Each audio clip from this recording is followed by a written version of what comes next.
piece is called, the title is Happiness. I asked professors who teach the meaning of life to tell me what is happiness. And I went to famous executives who bossed the work of thousands of men. They all shook their heads and gave me a smile, as though I was trying to fool with them. Then one Sunday afternoon I wandered out along the Des Plaines River, and I saw a crowd of Hungarians under the trees with their women and children, and a keg of beer, and an accordion. Really. This is from Smoke and Steel, a great collection of images of the industrial Midwest, and this is called The Mayor of Gary. I asked the mayor of Gary about the 12-hour day and the 7-day week. And the mayor of Gary answered, more workmen steal time on the job in Gary than any other place in the United States. Go in the plants and you'll see men sitting around doing nothing.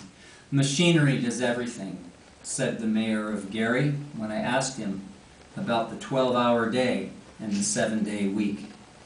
And he wore cool cream pants, the mayor of Gary, and white shoes, and a barber had fixed him up with a shampoo and a shave, and he was easy and imperturbable, though the government Weather Bureau thermometer read 96, and the children were soaking their heads at the bubbling fountain on the street corner. Then I said goodbye to the mayor of Gary, and I went out from the city hall and turned the corner onto Broadway, and I saw workmen wearing leather shoes, scruffed with fire and cinders, and pitted with little holes from running molten steel. And some had bunches of specialized muscles around their shoulder blades, hard as pig iron. Muscles of their forearms were sheet steel, and they looked to me like men who had been somewhere.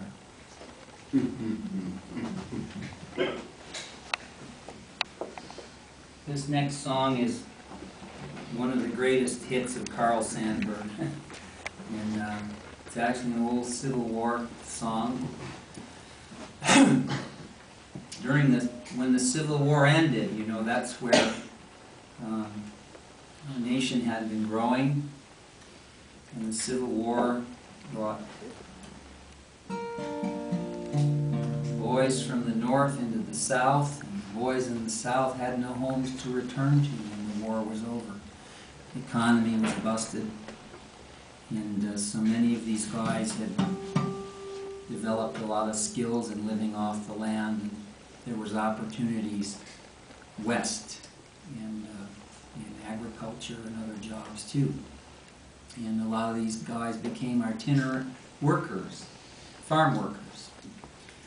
And the term developed hoe boys, meaning carry a hoe.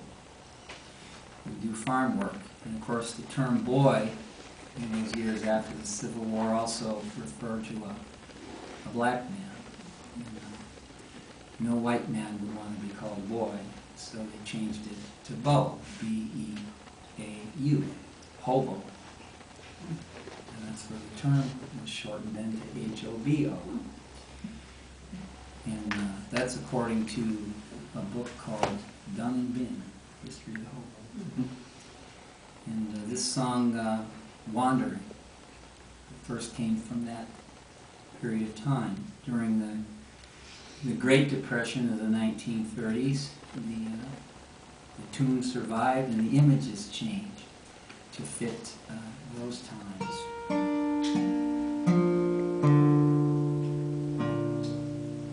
There was a couple great musicians from North Carolina.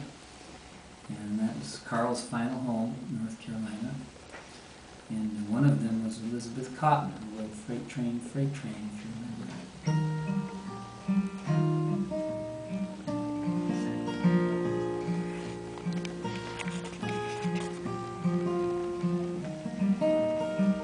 The other musician is James Taylor from Chapel Hill, North Carolina. And James recorded this song and had a hit record. Believe it or not.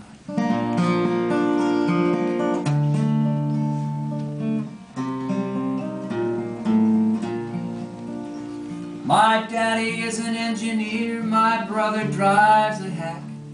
Sister takes in washing and the baby balls the jack.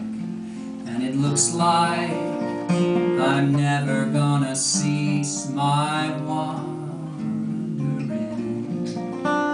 I've been wandering early and late, from New York City to the Golden Gate. And it looks like I'm never gonna cease my wandering. I've been working in the army, working on a farm. All I gotta show is this muscle in my arm. And it looks like I'm never gonna cease my wandering. There's fishes in the ocean, eels in the sea. A red-haired woman made a fool of me. And it looks like I'm never gonna cease my wandering.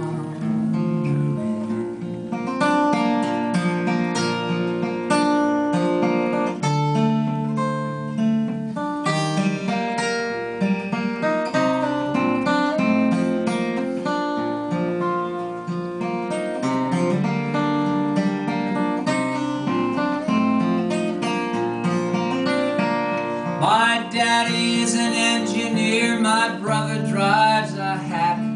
Sister takes in washing and the baby balls the jack. And it looks like I'm never gonna cease my wandering.